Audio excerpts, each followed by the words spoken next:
Welcome sa Cloudy Movie Recap. Ang pelikulang ikukwento natin ngayon ay ang Stork.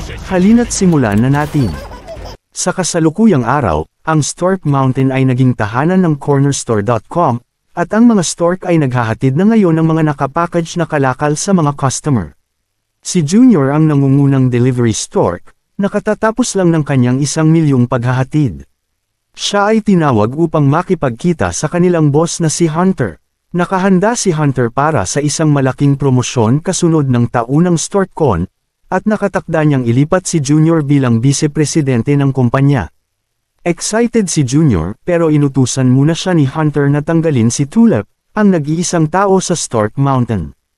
Noong sanggol pa si Tulip, sinubukan siyang kunin ng kanyang tagak na si Jasper para sa kanyang sarili, at hindi niya sinasadyang nasira ang kanyang beacon, kaya hindi na siya mahanap ng mga tagak. Ngayong 18 na si Tulip, naisip ni Hunter na oras na para lumabas siya sa mundo ng mga tao. Tumungo si Junior upang kausapin si Tulip, na lumikha ng mga jetpack para tulungan ng isang pugo, manok at imo na makamit ang kanilang mga pangarap na lumipad. Ang isa sa mga jetpack ay hindi gumagana at nagsimula ng sunog na sumira sa bahagi ng pabrika.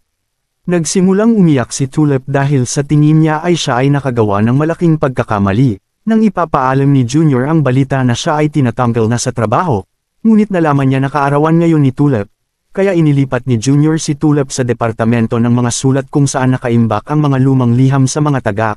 Ngunit si Tulip ay naboboring sa kanyang bagong trabaho kaya inaaliw na lamang niya ang sarili. Isang batang lalaki na nagngangalang Nate Gardner ang naglalaro kung saan siya ay nagpapanggap na bahagi ng isang ninja squad.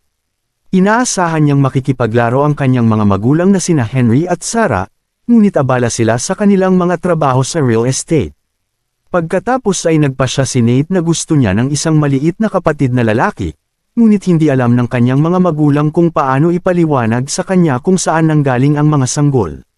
Nakahanap si Nate ng polyeto sa kanyang atik na nagpapaliwanag sa sistema ng paghahatid ng stork, kaya nagsulat siya ng liham sa mga tagak bilang kanyang mga magulang upang humiling ng isang nakababatang kapatid na lalaki na may kasanayan sa ninja. Ang sulat ay papunta sa pabrika at naipadala kung nasaan si Tulip. Napagkamalan niyang naipasok ito sa makinang gumagawa ng sanggol. Pinapanood ito ni Junior sa opisina ni Hunter sa pamamagitan ng mga security camera. Nagmamadali siyang pumunta sa machine room upang pigilan ito, na kailangang ipasok ang kanyang pakpak sa isang mapanganib na mekanismo para pindutin ang emergency shut-off button. Sa kasamaang palad, ang isang sanggol ay nalikha na. Nagpasya si Junior na kailangan niyang ipanganak ang sanggol bago ang Lunes kapag nangyari ang StorkCon upang hindi masira ang kanyang pagkakataon sa pag-promote. Pagkatapos ay nakahanap siya ng isang eroplano na ginawa ni Tulip para sa tila paghahatid ng mga pakete para sa corner store. Kumuha siya ng sarili niyang maliit na lumilipad na aparato para lumabas at hanapin si Junior, Tulip, at ang sanggol. Nagsimulang magtipon si Nate ng mga bagay para gumawa ng landing pad para sa mga tagak na para maipadala ang sanggol. Lumabas si Henry para makita ito at pumayag na tumulong sa loob ng ilang minuto. Lumipas ang oras at sobrang saya niya kasama ang anak niya kaya wala siyang pakialam. Nakita silang dalawa ni Sarah at sinubukang patigilan sila, ngunit kinumbinsi siya ni Henry na kailangan nilang gumugol ng maraming oras kasama si Nate hanggat maaari. Nagpasya si Sarah na sumali sa kasiyahan sa pamamagitan ng pagbagsak ng simenea. Habang lumilipad sina Junior at Tulip, narinig nila na ang sanggol ay umiiyak. Ang maternal instincts ni Tulip ay nagsimula at pumunta siya upang alagaan ang sanggol, na iniwan ng eroplano ng walang piloto. Nakalimutan ni Junior na i-on ang autopilot, kaya bumagsak ang eroplano malapit sa isang nagyayelong lugar. Nagtalo sina Junior at Tulip, at nag-isa siyang lumabas. Siya ay tinambangan ng isang grupo ng mga lobo na nagpabagsak sa kanya na ikinawalan ng malay. Nagising si Junior na nakabitin sa tabi ni Tulip na galit pa rin sa kanya. Pagkatapos ay nagtitipon ng mga lobo habang pinapalibutan ng Alpha at Beta ang sanggol. Plano nilang kainin siya, ngunit sinimulan nila itong dilaan at napamahal sa kanya. Nagsimulang tumawa ang sanggol nang matamaan ni Tulip si Junior, at ang mga lobo ay lahat ay natulala sa kaibig-ibig na pagtawa ng sanggol. Nakumbinsi ni Tulip ang mga lobo na pakawalan sila para masaktan niya si Junior. Kinuha niya ang isang malaking kahoy at hinampas ang Alpha sa ulo, at nagkaroon sila ng oras upang tumakbo kasama ang sanggol. Hinahabol sila ng grupo ng lobo, na gumagawa ng maraming nakatutuwang anyo tulad ng tulay, bangka, at submarino upang makahabol. Bumalik si Junior sa eroplano, ngunit si Tulip ay halos mahulog sa crack ng yelo. Tumakbo si Junior para iligtas siya. Itinulak nila ang eroplano pababa sa tubig dahil mayroon itong balsa para lumutang ito. Sinusubukan ng mga lobo na bumuo ng isang eroplano, ngunit nahulog sila dahil hindi sila makakalipad. Ang tatlo ay lumulutang ngayon sa tabi ng ilog. Kinabahan si Junior nang paulit-ulit na tanungin siya ni Tulip kung bakit gusto niyang maging boss, kaya sinaksak niya ang balsa at napilitan silang sumilong sa malapit na kuweba. Itinalintas ni Tulip ang mga balahibo ni Junior at ang dalawa ay nagbonding sa kanilang mga trabaho at layunin. Inamin ni Tulip na ginawa niya ang eroplano upang mahanap ang kanyang pamilya, at itinago niya ang isang piraso ng kanyang beacon kung sakaling magtagumpay siya. Tiniyak ni Junior sa kanya na mahahanap niya sila.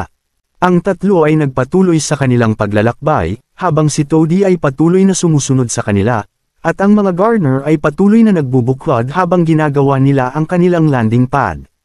Sa kalaunan ay nakakakuha si Toadie ng sapat na impormasyon upang maibalik kay Hunter, na nagpaplanong ibalik nina Junior at Tulip ang sanggol. Binago ni Toadie ang beacon address mula sa Gardener home patungo sa Corner Store HQ. Nakahanap sina Junior at Tulip ng bangka na sa tingin nila ay makakatulong sa kanila na makarating sa tahanan ng sanggol. Sinusubukan nilang dumaan ng hindi mapansin, ngunit ang sanggol ay nagsimulang gumawa ng pag-iyak. Inabot niya ang kanyang mga braso kay Junior, kaya agad na inabot ni Tulip bago ang sanggol ay umiyak. Hinawakan ni Junior ang sanggol at unti-unti napapalagay ang loob ni Junior sa sanggol. Tumungo sila sa barko ngunit muli silang natagpuan ng mga lobo. Nang sila ay napalibutan ng mga ito, ang tatlo ay iniligtas ni Jasper. Dinala niya ang mga ito sa barko at ipinaliwanag na napamahal siya kay Tulip noong sanggol pa ito, at labis siyang nakaramdam ng sama ng loob sa pagsira ng beacon kaya ginugol niya ang mga huling taon sa pagkuha ng lahat ng piraso nito. Kinuha ni Tulip ang huling piraso ng beacon, at inayos nila ito. Natuwa si Tulip dahil sa wakas ay makikilala na niya ang kanyang pamilya, ngunit dinudulog ni Junior ang kanyang kaligayahan nang aminin niya na dapat niyang tanggalin si Tulip sa trabaho dahil sa maraming pagkakamali nito. Maluhaluhang umalis si Tulip kasama si Jasper habang nagpasya si Junior na iuwi ang sanggol. Dinala ni Jasper si Tulip sa tahanan ng kanyang pamilya, ngunit nagpasya siyang bumalik para sa sanggol. Dumating si Junior sa lokasyon kung saan siya dinala ng beacon. Kasabay nito, ang mga Gardener ay nakarinig ng isang katok sa pinto, at sa tingin nila ito ay ang tagak. Ito ay isang pulis na may cease and desist para sabihin sa mga Gardener na kailangan nilang tanggalin ang kanilang pad dahil hindi ito ligtas. Sinabi ni Henry at Sarah kay Nate ang katotohanan tungkol sa kung paano hindi na naghahatid ng mga sanggol ang mga tagak at gusto lang nilang makasama siya. Malungkot na binaba ni Nate ang mga ilaw na inilagay niya. Samantala, napagtanto ni Junior na napasok siya sa isang bitag habang kinuha ni Hunter at Toadie ang sanggol mula sa kanya kasama ang mga penguin minions ni Hunter. Pagkaalis nila, dumating si Tulip at nag-order ng isang pakete at ibinalik ito sa corner store kasama niya at si Junior na nakatago sa kahon.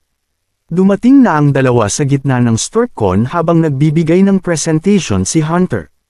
Pumuslit silang nakasuot ng costume habang nahanap nila ang mga penguin na sinusubukang kunin ang sanggol. Dahil tulog ang sanggol, nilalabanan nina Junior at Tulip ang mga penguin ng tahimik hanggat maaari. Sa sandaling mabawi nila ang sanggol, hindi sinasadyang nakuha nila ang atensyon ni Hunter at sa iba pang mga tagak.